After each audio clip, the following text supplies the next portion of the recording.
Hi everybody, Twisted Gunsmith 93 here today. Surely you've seen plenty of the brugger&thomet TP9s floating around in different YouTube videos and everything like that. But what we have here today is actually an older DS Arms imported TP9 before they had brugger&thomet had a USA branch. So we will go over some of the minor differences and features here in a moment, but overall still the same gun, still 100% Swiss made. Let's take some shots.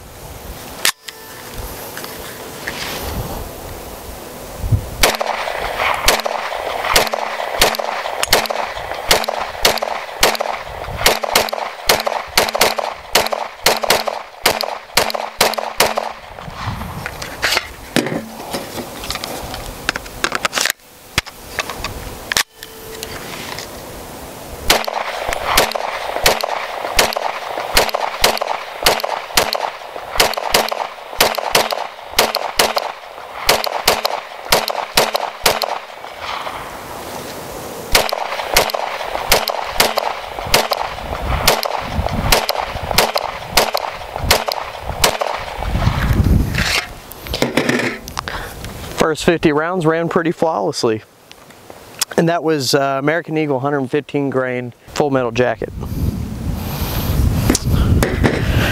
Alright boys and girls, let's move on to a little bit of accuracy testing, see what this machine pistol can do. Alright guys, we're now going to try and attempt to kind of show you what the shooter's point of view is running this primary arms red dot on the TP9. Let's see how badly we can do.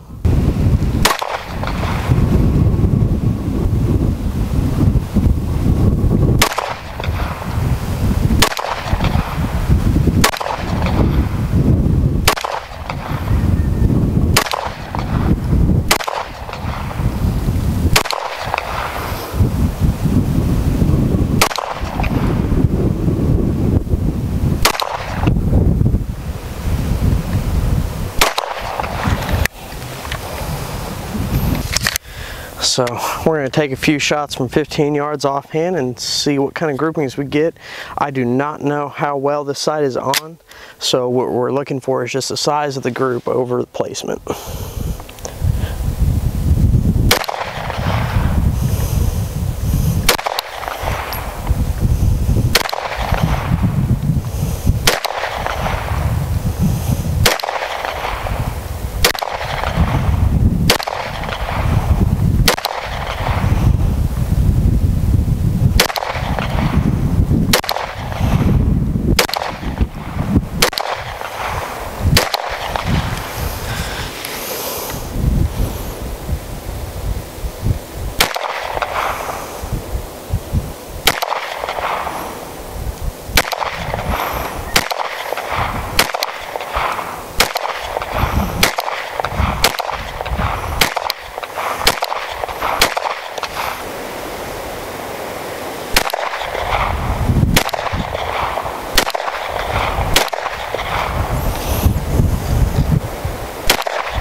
Alright guys, we're going to try and see if we can't get this little guy to bump fire.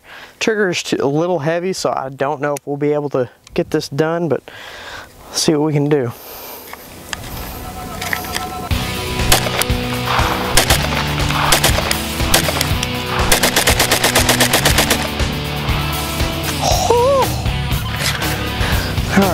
See if we can get to go a little faster than that.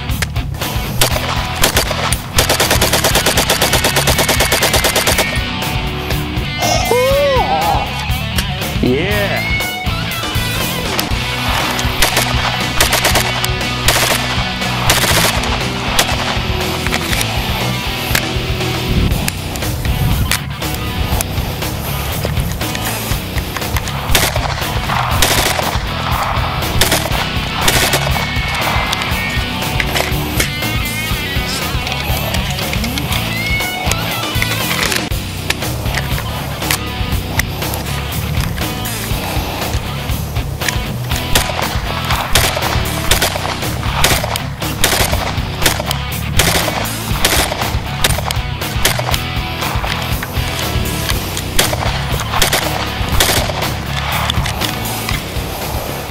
Alright guys, so while that might not give you a good idea of the mechanical accuracy of the gun, and I'm not necessarily the best test subject, do tend to shake a little bit, but these guns were never meant to be target pistols by any stretch of the imagination. Its lineage very heavily lies in being a machine pistol, and actually even though brugger&thomet is now the manufacturer of these, the original manufacturer and designer of these firearms was Steyr, and they were originally in their machine pistol configuration under the nomenclature of TMP, and then later on with the civilian semi-automatic versions it was referred to as the Steyr SPP. And not a whole lot has honestly changed. Some of the more aesthetic stuff like the actual B&T ones all come with an integrated top rail, whereas with the Steyr there was an option to find a top rail cover, but it was a piece that you really had to hunt down, and they were usually about $150 for a flimsy piece of plastic. So you'll have the rail up top. The sights will be a little bit different on the Steyr SPP, as well as the muzzle shroud up front. Make sure you don't blow your little digits off.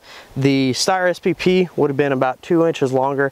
However, brugger&thomet have come up with their own 3-lug design that fits their proprietary suppressor for this gun, which hopefully maybe someday we can get one of those here on the channel to show you guys. All the magazines are the same. They're just a translucent, kind of smoky translucent polymer magazines, no steel feed lips or anything fancy like that, but they seem to hold up fairly well. They are somewhat expensive, obviously. I mean, you have Austrian engineering and Swiss manufacturing, so if that doesn't tell you how overbuilt it is, I don't know what will. The trigger in these guns is naturally extremely heavy. In the old Steyrs, your hand would be pretty wore out if you could make it to the end of a 30-round magazine. And then even with the B&T guns today, the trigger's not nearly as heavy, but it's still far from good. It makes a Glock trigger look makes a Glock trigger look like a well-tuned 1911 trigger. So it's not it's not going to win you any matches, and you're not going to necessarily be able to rapid fire it very well. I was fortunate enough, this DS Arms ones that I came across, I don't know if they used a different spring weight or not when they were making this particular run of them, but this one seems to actually have a fairly decent light trigger pull. I have tried to find replacement springs and everything to try and bring it down, since a lot of the commercial ammunition doesn't have nearly as hard of a primer as the NATO spec stuff that this is meant to run. Just haven't had any luck with that, and unfortunately they're not close enough to anything that I found where I could make the springs for it. So what other lies can I tell you about this? So, and we will go over kind of the manual of arms and the internals later on, once we get to our tabletop section of the review on this little guy. So, but today we're just kind of out here putting some rounds through it, and seeing kind of what it's capable of. And I mean, so far it's about what I would expect.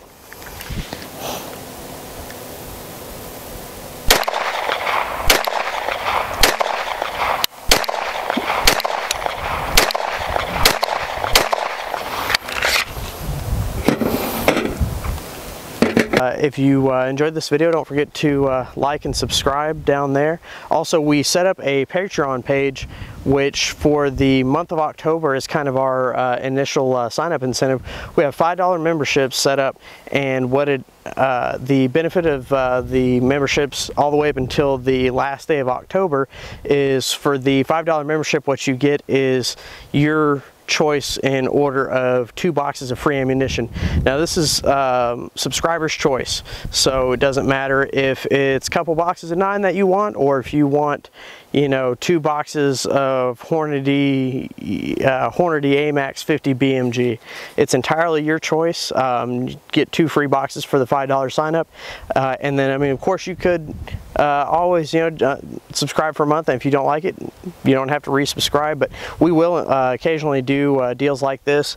We're just trying to get more people involved and engaged in what we're doing, and if you like it, cool. If not, all feedback is welcome. If there's something you don't like or something you think is missing, definitely let me know. Trying to make this the best channel to kind of educate and entertain, as it were. So that's it for me today, guys. I hope you enjoyed the B&T TP9, and we'll be back at you later.